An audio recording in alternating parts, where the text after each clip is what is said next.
So this is interview number 1, and you just introduce yourself, and then we're gonna do a quick customer archetype to see how you fit into our business model canvas and really just build out who you are and where we can apply your feedback to our business plan for Playworld. So if you could just, what is your name? My name is Dylan. Dylan, last name? Aurora. Middle name? Deep. There we go. How old are you? 17, almost 18. 17. What school do you currently study at? I'm going to Tanglin Trust School. England. What grade? Grade 11. Okay. Your nationalities, let's get into that. Indian, but I was born and brought up in England. Alright, how long have you lived in England? How long have you lived in Singapore? Born in England, lived there for 3 years, Okay. and then moved here, and I've been here ever since. Apart from 1 year I moved to Dubai. Oh, okay. And have you ever collected anything? I used to collect, like when I was younger, like match attacks and like Pokemon cards, just as like a hobby with my friends. And do you know what Go-Go's are? Like those little, the little toys? Yeah, I used to collect those with my mates at school. So you like to collect stuff? Yeah. And what was the real like draw of collecting? Was it like being able to play with your buddies? What was it really? It's just like it was ages ago now, but it was just like the thrill of like opening the pack and like getting a good card or like getting a good thing and like showing it to your friends. Alright, so this is just speaker notes. I have shown him the website, I've explained the basic canvas, and like one problem we see, because you can like buy specific cards, one problem we see is we constantly talk to people and they're like, yeah, I love like just being able to open the packs, and like that's an exciting part about it. So that's something we're keeping in mind. So is that like a big draw for you? Yeah, I think online it would be a completely different experience because the whole process of opening the cards, you've done it since you were a child. It's like that's the most fun bit about it. Opening it and seeing what you would get is different online. So as you were telling me, you haven't directly played Magic or Pokemon, but you have played them with your little brother. If you want to talk a little bit about that, Yeah, maybe so his age. I mean, he's obsessed with it. He started playing like 3 years ago. He plays quite a lot. He plays like every few days. He plays a couple of hours, 2-3 hours a day. I mean, I never really got into it, but I play with him, and it's kind of a fun hobby. You feel like it's good because it gets him away from the electronics. It's a good little break. Yeah. What do your parents think about his hobby? I mean, they don't like it at all. They think we should be going out, doing other stuff, meeting friends. But like every kid has stuff they love to do. Yeah. Okay.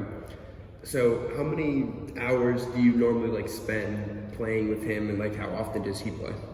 He plays most days. He plays maybe 1 or 3 hours a day. Okay. He loves it. He plays it all the time. And if I don't have any other work, so I'm not doing anything, I'll play with him every once in a while. Every couple of days, I'll join in. And what do your parents? So they don't really like him playing. What do you think about it? I think it's alright. It's good. He enjoys it. It's nice. Coming full circle, he used to play with match attacks, now he's playing with cards. So now we're getting more into, because I'm focusing on like social media and how each age group responds to like social stimuluses like on media and how we can track that all. So do you have any like social media platforms, and what do you like most currently use? How many hours throughout the day? If you can talk a little bit about that. Well, I have Snapchat, Instagram, Facebook. I don't really use Facebook as much, apart from like with family, friends, and like keeping up with everything. Snapchat I probably use the most to talk to people. And Instagram, like I like following like famous people and stuff like that, and watching them, keeping up with them. Influencers? Yeah. Yeah. Do you follow any like brands on social media? Mostly like the brands that like I wear or stuff that I want to get, so stuff like Rolex. I like looking at their watches, like Adidas, Nike, sports brands, because I'm into soccer. So why do you really follow these brands? Just because you like what they post? What's the real drive? Well, like sport brands, because I like wearing their stuff and I'm into sports. Stuff like Rolex or like stuff that I can wear, and then like my role models, like some football players, the brands that they're sponsored by, I like following them. Do you feel it's helpful that when you follow them on social media, you can see like what new products are coming out? Do you like that, or do you not like advertisements? The advertisements are like, there's a lot of advertisements. Sometimes it gets in the way. I just want to like look at the stuff when I want to look at it. I don't need to always be out there. But I mean, it's good because then I know what's coming out. I know what's like new, what like everyone's wearing. Yeah, so definitely like keep a balance. Yeah. Okay. That's something we're gonna really try to, because as we can see, a lot of consumers, like 80% of reasons why people unfollow brands on social media is because they post too many advertisements. So we're really gonna try to sweet spot that. Yeah.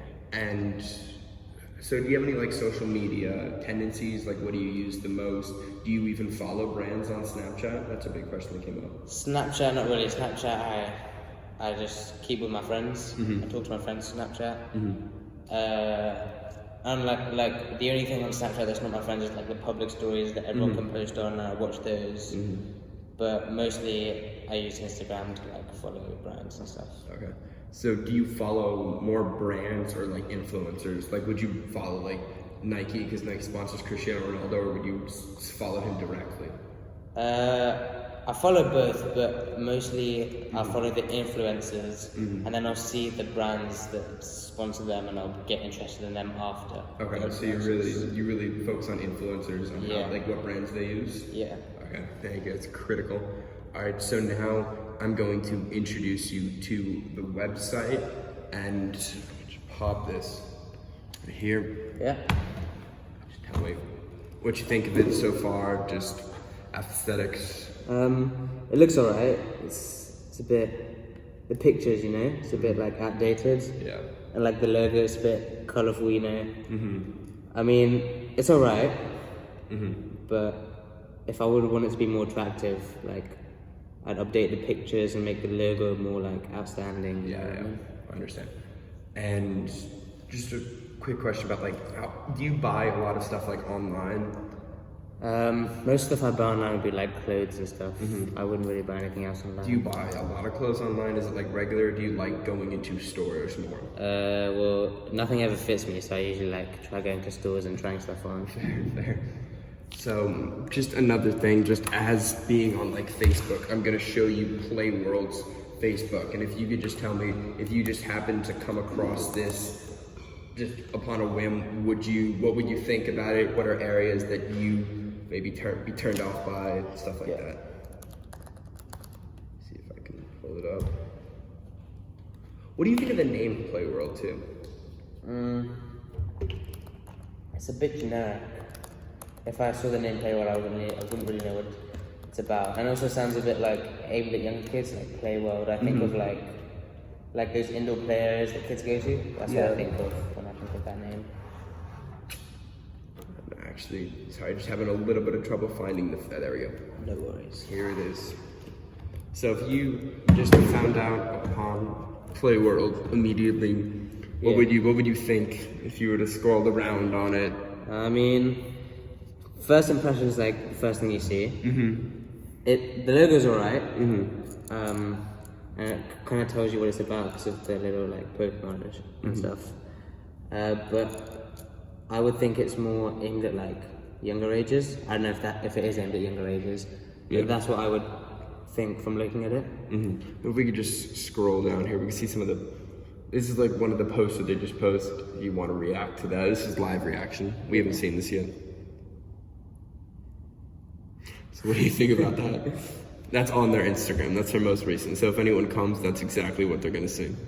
Oh, I mean, kind of good advertising it with the girl, you know. Girls always get the attention. But it kind of gives me a sense what it's about, you know.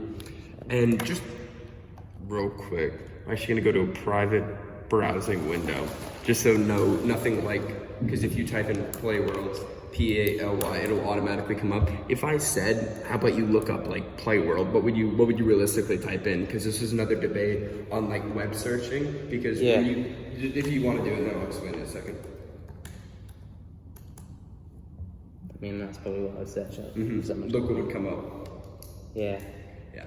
So that was another issue we were working on, like search engine optimization, because when you look up Playworld, that's immediately what comes up, and Junior Playworld Childcare and Development. So that's an issue that we're facing currently on like search engine optimization. And even if you want to like type in a few keywords like Singapore car trading, nothing quite comes up.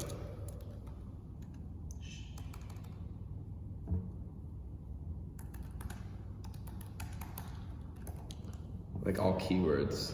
Yeah, Cardmaster thing, nothing. Yeah. Playworld doesn't even come up on the front page, so that's another area that we're working on. And one more thing, we're talking about like marketing and incentives. How effective do you feel as a current teenager living in Asia that marketing and like incentives, like, oh, if you first time you ever buy on this website, you get 10% off. How effective do you feel like that is online to you personally and your family? I mean, obviously the 10% off is attractive because you're not spending as much money and you don't know if it's good or not. So it's like, oh, I can try it. It's not that expensive. But I think ultimately you have to advertise it as a good product first. Like even if it's got 10% off, if I don't know much about it, I'm never gonna. Yeah, so put money advertising into is it. key. Yeah. When the creator of this Playworld, he came in and talked to us and he said he hasn't really spent that much money on advertising, he doesn't really believe on it. And we're trying to show him that like advertising too, especially like teen demographics, getting the word out really helps and everything. And just one more thing before we close out here. When your brother buys cards, does he mostly buy them from like the shops around Singapore? Yeah, mostly because he likes opening the packs, obviously. And do you think, just looking at Playworld, do you think your parents would ever input their credit card information into like a website like that? I mean, if it was well known, like if I asked my parents to buy me something from Nike online, they know it's a good brand, they can trust it, they'll probably give me their credit card. But they wouldn't know much about Playworld, so it would take some convincing. So I think as well as advertising it to children, you might want to advertise it somewhat to adults as well. Maybe not as much, but... All right, thank you. It's been very informative. No worries.